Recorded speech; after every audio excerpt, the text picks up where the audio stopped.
Hello and welcome to a brand new edition of Fineprint. I'm Molly Gambhir. Weather across the world is touching new records, with heat wave now becoming the new normal, it seems. Several countries are battling rising temperatures and raging wildfires. And if a recent study is to be believed, the situation will only get worse in the coming years.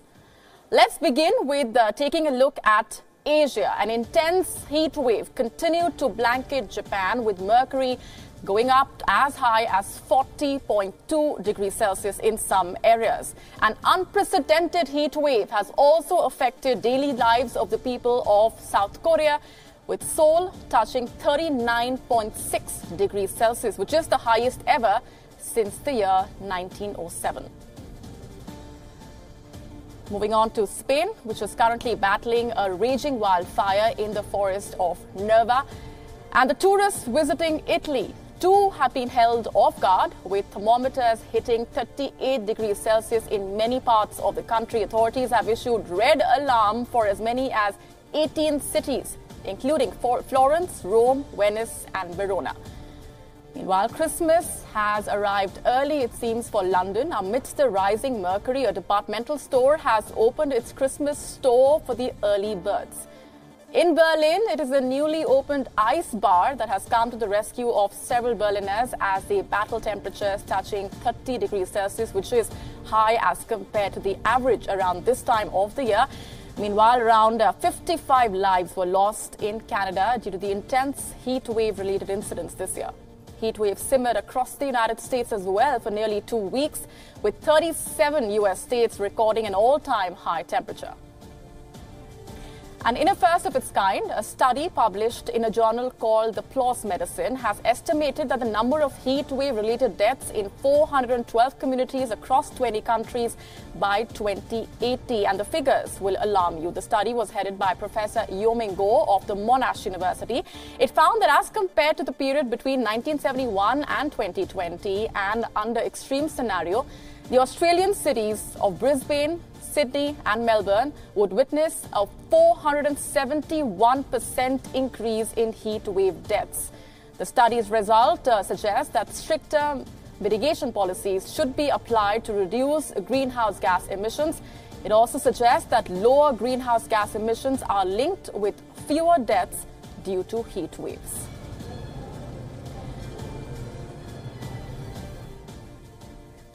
So even as 37 U.S. states recorded all-time high temperatures and wildfires in California rage on, what is the Trump administration doing to douse concerns? You would believe it is working overtime to tackle many of those challenges, but in quite a sharp contrast, it is fueling fresh worries. On Thursday, the Donald Trump administration put forth a proposal to weaken one of former President Barack Obama's signature policies to combat global warming. Trump's plan, called Make Cars Great Again, aims to roll back a 2012 rule that required automakers to nearly double the fuel economy of passenger vehicles. The aim overall of that 2012 plan was to cut the nation's greenhouse gas emissions while reducing oil consumption.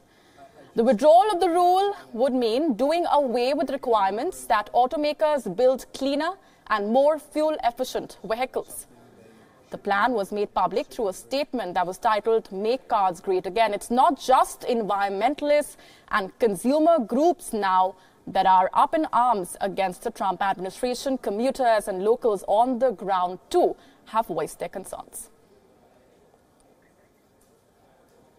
Well, the air quality around here hasn't been great, and it hasn't been great for a long time. I think that that's probably the opposite direction that we should be moving in. I think there should be more stringent regulations and not less.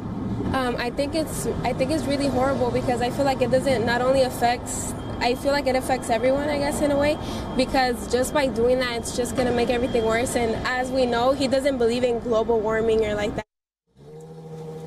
And because the proposal would revoke the states' rights to set their own pollution standards, a group of 19 states, including California, announced their plans to sue the administration if it finalizes that rule. The attorneys general of the state said they expected to focus on countering the claim that cleaner cars would lead to more crash fatalities. They argue that the U.S. has an obligation to protect the environment for future generations. So what this means for California is that we're going to have increased pollution and we're going to have increased greenhouse gas emissions. And California has set very ambitious targets to reduce our carbon footprint. And ultimately, this stands in the way of meeting those goals and trying to prevent climate change. And again, there's the public health component. Because people are exposed to more auto emissions than they otherwise would have, you're going to see a degradation in California's air quality because of this decision. And not just in California, but those 12 other states in Washington, D.C., which follow our standards. That's about 118 million people, or 1/3 of the automotive market. We intend to submit comments on what we believe is an egregious proposal that violates the law and is damaging to the interests of the people of this country when it comes to improving air quality. And we are prepared to do whatever it takes after the comment period, should the administration continue to try to undermine existing clean car standards, to do everything to protect the national standards in place and certainly to protect California's waiver. And the auto industry should be worried by this plan to sue the administration, since many U.S. states have adopted California's emission rules. And together, these states make up about 1/3 of the U.S. auto market. This week's publication of the proposed rule in the Federal Register marks a significant legal step in the process of weakening the Obama rule. The administration will next ask the public to formally submit comments before issuing a final version. Most likely, that will happen this year. Environmentalists plan to launch a campaign to generate public comments.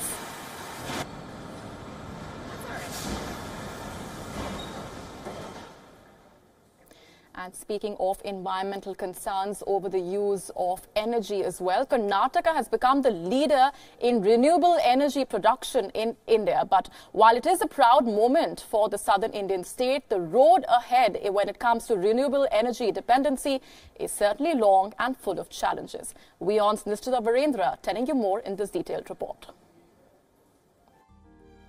In some good news for the South Indian state of Karnataka, it has topped the list of cities in the country in production of renewable energy. Today, Karnataka stands with a total capacity of 12,452 megawatts of renewable energy power, dethroning neighbouring Tamil Nadu from the top spot.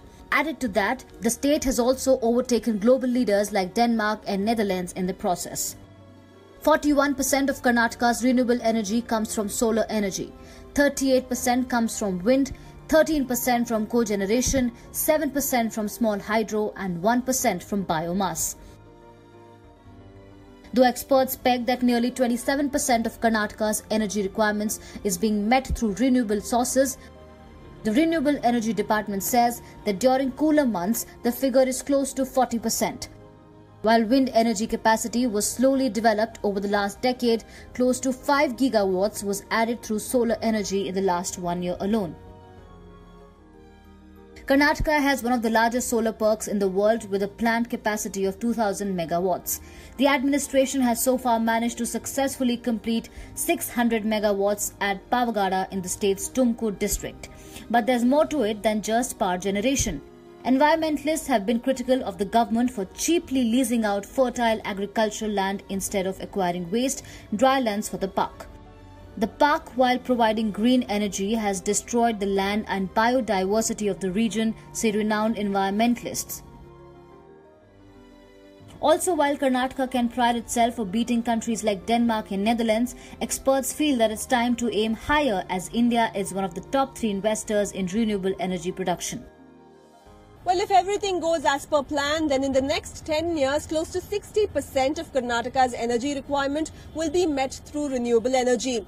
While the Karnataka government certainly deserves a pat on the back for this one, environmentalists have warned that the government should look at more sustainable ways of producing renewable energy by using waste or dried lands instead of permanently damaging fertile agricultural fields that could have long-term implications. With Siddharth in Chennai and video journalist Chandan in Bengaluru, Nishchita Virendra, WION. And after California and Washington, the state of Oregon also was struck by a wildfire that has now forced hundreds out of their homes.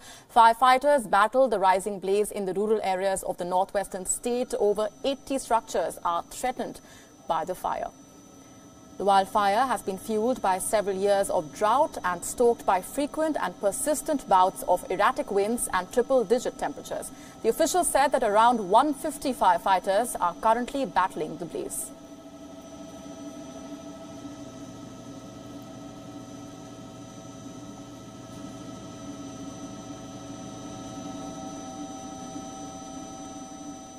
Meanwhile, the United States government on Thursday said that Russia is carrying out a pervasive campaign to influence public opinion in the United States. The national security team of President Trump said that a major effort was underway to protect the integrity of the upcoming midterm elections and the 2020 presidential elections. A slew of top U.S. officials, including Director of National Intelligence Dan Coats and Homeland Security Chief Kristen Nielsen, vowed to investigate and prosecute those who were trying to sway U.S. opinion or carrying out information warfare. Today we are here to talk about the elections coming up and what we're doing, ensuring the American people will have legitimacy. Just clarify, so because both you and Director Ray said that Russia continues to try to meddle in our elections and influence voters, are we talking about rogue Russian individuals or are we talking about the Kremlin? I'm thinking you can both. And even add to that, Russia has used numerous ways in which they want to influence through media, social media, through bots, through actors that they hire, through proxies, all of the above and potentially more. I can't go into any deep details other than what is classified, but it's pervasive, it is ongoing with the intent to achieve their intent, and that is drive a wedge and undermine our democratic values. Remember, this comes weeks after the U.S. President Donald Trump had voiced his skepticism about Russia's role in the U.S. election meddling. Moving on to our other top focus, financial turbulence has hit Jet Airways, and this time the danger is lurking over India's premier airline. Jet has informed its employees that the airline cannot sustain itself beyond 60 days unless cost cutting is undertaken. This measure includes salary cuts of the employees, and in back-to-back meetings in Delhi and Mumbai, Jet Air chairman Naresh Goyal has told employees that the financial health of the airlines is in bad shape, and some drastic measures are needed urgently to continue its existence in the market. The management has blamed rising fuel prices and major market share gains by rival Indigo for its falling financial position. The information has triggered protests within the company, clearly showing that employees have not accepted the chairman's notice, which demands a cut of 25% from the salaries with no refund, at least for a period of 2 years. It's not just a salary cut. Jet Airways has asked its engineering department to make an exit. It's not just the engineering department, though. The company is also planning to lay off people from other departments, such as cabin crew and ground handling departments. This fiscal year is not showing good results for the airline industry. Jet Airways has reported a loss of $111.7 million this year. And before this, India's biggest airline, Indigo, had also reported a decline of more than 90% in its profits at $4 million itself. Jet has 2 consecutive years of profits in 2016 and 2017.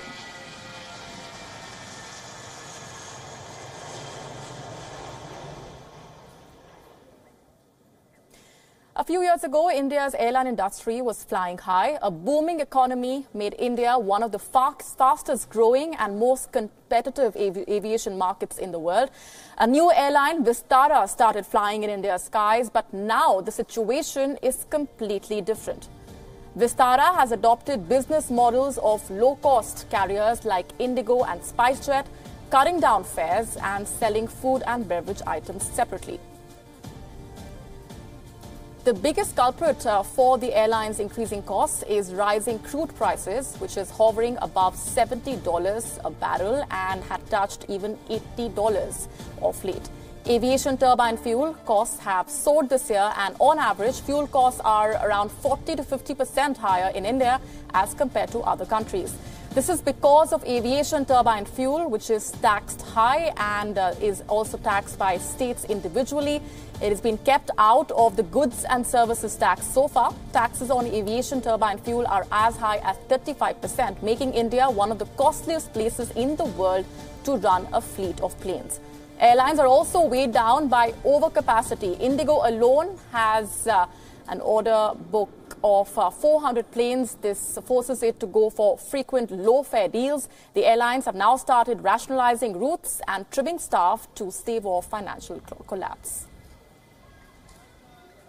London's iconic India Club has been rescued from the property owner's plans to refurbish the historic restaurant to make way for an upmarket hotel. The club that opened its doors to its patrons over 7 decades ago will now live on. WION's Mandy Clark getting you more.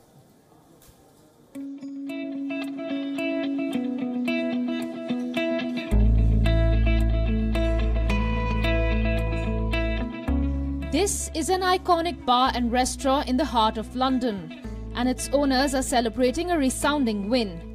The historic club has been saved from demolition.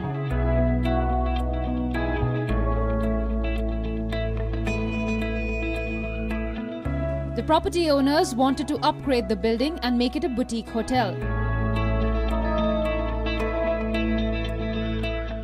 But their plans were thrown out by the city council, which said it had a duty to protect the historic site.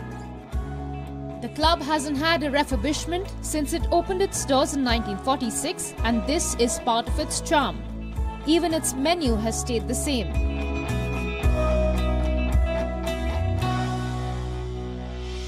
It was started by Krishna Menon, India's first High Commissioner to the UK, and served as a meeting place for the India League that campaigned for independence. The founding members included India's first post-independence Prime Minister Jawaharlal Nehru, and it has hosted leading writers and politicians who were part of the nationalist movement. The Save India Club petition, started by the owner, gained over 26,000 signatures and plans to campaign for its long-term preservation. Council has recognised the important historical links between India and the UK. Mandy Clark, WION, London. That's all we have time for in this edition, but as we say goodbye, musicians and dancers from across the world wowed audiences as the Royal Edinburgh Military Tattoo Ceremony began its annual run. Over 1,000 performers from different parts of the world created a spectacle of music, dance and light at the Edinburgh Castle. We're leaving you with these visuals. Thanks for watching.